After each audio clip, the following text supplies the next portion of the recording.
നമസ്കാരം. പ്രവാസി ഓൺലൈൻ ന്യൂസിന്റെ ന്യൂസ് എക്സ്ക്ലൂസീവിലേക്ക് ഏവർക്കും സ്വാഗതം. 2024 ഡിസംബറിൽ തുടരെ സംഭവിച്ച 2 വിമാന ദുരന്തങ്ങൾ ലോകത്തെ ഒന്നടങ്കം ഞടുക്കുകയും ഭീതി പരത്തുകയും ചെയ്തു. തുടർ ദുരന്തങ്ങളാണ് കഴിഞ്ഞ 6 ആഴ്ചയ്ക്കുള്ളിൽ ഉണ്ടായത്.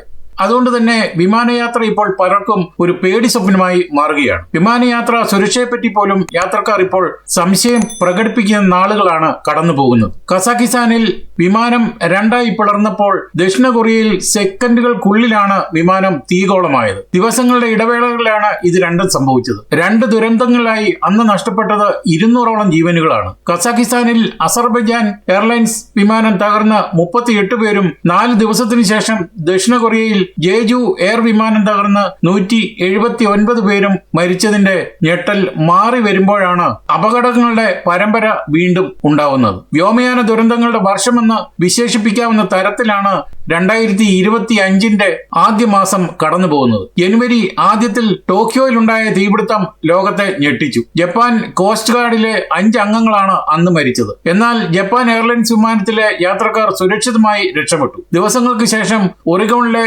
പോർട്ട്ലാൻഡിൽ നിന്ന് ടേക്ക് ഓഫ് ചെയ്യുന്നതിനിടെ വിമാനത്തിന്റെ ഒരു ഭാഗം താഴേക്ക് വീണു. ഫ്യൂസിലേജിന്റെ ഒരു വശത്ത് വിടവുണ്ടായി. അന്ന് വിമാനത്തിലെ 177 യാത്രക്കാരും എമർജൻസി ലാൻഡിങ്ങിനെ അതിജീവിച്ചു. ഇന്നലെയാണെങ്കിൽ കൊറിയൻ എയർലൈൻസ് തകർന്നു വീണ 20 പേരാണ് മരിച്ചത്. അതിൽ ഒരു ഇന്ത്യക്കാരനും ഉണ്ടായിരുന്നു. ജനുവരി 29 രാത്രിയിലാണ് ഏറ്റവും ഒടുവിലത്തെ സംഭവം, അതും അമേരിക്കയിൽ. US തലസ്ഥാനമായ വാഷിംഗ്ടൺ DC-യിൽ യാത്രാ വിമാനം സൈനിക ഹെലികോപ്റ്ററുമായി നേർക്കുനേർ കൂട്ടിയിടിച്ച് പോട്ടോമാക് നദിയിൽ വീണ സംഭവത്തിൽ ഇതുവരെയായി 30 മൃതദേഹങ്ങൾ കണ്ടെടുത്തതായി അവിടെ നിന്നുള്ള റിപ്പോർട്ടുകൾ പറയുന്നു. വിമാനത്തിൽ 64 യാത്രക്കാരുണ്ടായിരുന്നാണ് വിവരം. ഇതിൽ 4 പേർ വിമാന ജോലിക്കാരാണ്. അപകടത്തിൽപ്പെട്ട സൈനിക വിമാനത്തിൽ 3 പേരാണ് ഉണ്ടായിരുന്നത്. വിമാനം തകർന്നു വീണ പോട്ടോമാക് നദിയിൽ രക്ഷാപ്രവർത്തനം പുരോഗമിക്കുകയാണ്. അമേരിക്കൻ എയർലൈൻസിന്റെ യാത്രാ വിമാനം സൈനികരുടെ ബ്ലാക്ക് ഹോക്ക് ഹെലികോപ്റ്ററുമായിട്ടാണ് കൂട്ടിയിടിച്ചത്. വൈറ്റ് ഹൌസിൽ നിന്ന് 5 കിലോമീറ്റർ ദൂരത്തായിരുന്നു അപകടം. റീഗൻ അന്താരാഷ്ട്ര വിമാനത്താവളത്തിന് സമീപത്ത് വെച്ചാണ് അപകടം. കൻസാസിയിൽ നിന്ന്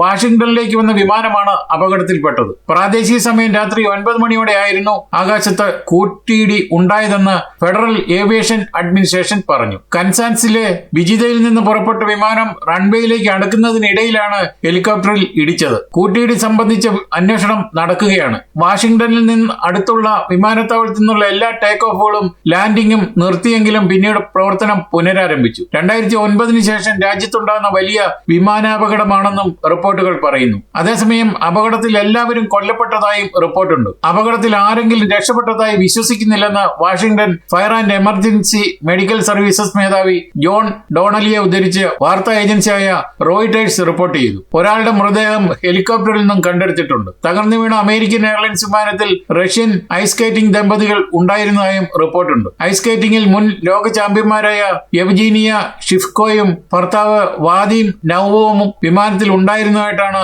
റഷ്യൻ വാർത്താ ഏജൻസി റിപ്പോർട്ട് ചെയ്തത്. പോട്ടോമാക് നദിയിലും സമീപ പ്രദേശങ്ങളുമായി വലിയ രീതിയിലുള്ള തെരച്ചിലാണ് നടന്നുകൊണ്ടിരിക്കുന്നത്. ലാൻഡിംഗിന് ശ്രമിക്കുന്നതിനിടെ സൈനിക ഹെലികോപ്റ്ററുമായി കൂട്ടിയിടിച്ചാണ് അമേരിക്കൻ എയർലൈൻസിന്റെ CRJ-700 എന്ന വിമാനം നദിയിലേക്ക് വീണത്. പരിശീലന പറക്കൽ നടത്തുകയായിരുന്നു സൈനിക ഹെലികോപ്റ്റർ. ഇതിൽ 3 പേരാണ് ഉണ്ടായിരുന്നത്. ഹെലികോപ്റ്ററും നദിയിലുണ്ടെന്നാണ് വിവരം. സൈന്യത്തിന്റെ ബ്ലോക്ക് ഹോക്ക് കൂട്ടിയിടിയിൽ ഉൾപ്പെട്ട ജെറ്റിന്റെ അവശിഷ്ടങ്ങൾ 3 കഷണങ്ങളായി കണ്ടെത്തിയതായി US ഗതാഗത സെക്രട്ടറി സീൻ ഡാഫി പറഞ്ഞു. ഞെട്ടിപ്പിക്കുന്ന അപകടമെന്നാണ് അമേരിക്കൻ പ്രസിഡന്റ് ഡൊണാൾഡ് ട്രംപ് അപകടത്തെക്കുറിച്ച് പ്രതികരിച്ചത്. വിമാന ദുരന്തത്തിൽ അകപ്പെട്ടവർക്കായി പ്രാർത്ഥിക്കുന്നതായി US പ്രസിഡന്റ് ഡൊണാൾഡ് ട്രംപ് പറഞ്ഞു. അപകടത്തിൽ മരിച്ചവർക്കായി പ്രാർത്ഥിക്കാൻ വൈസ് പ്രസിഡന്റ് JD വാൻസ് എക്സിൽ അഭ്യർത്ഥിച്ചു.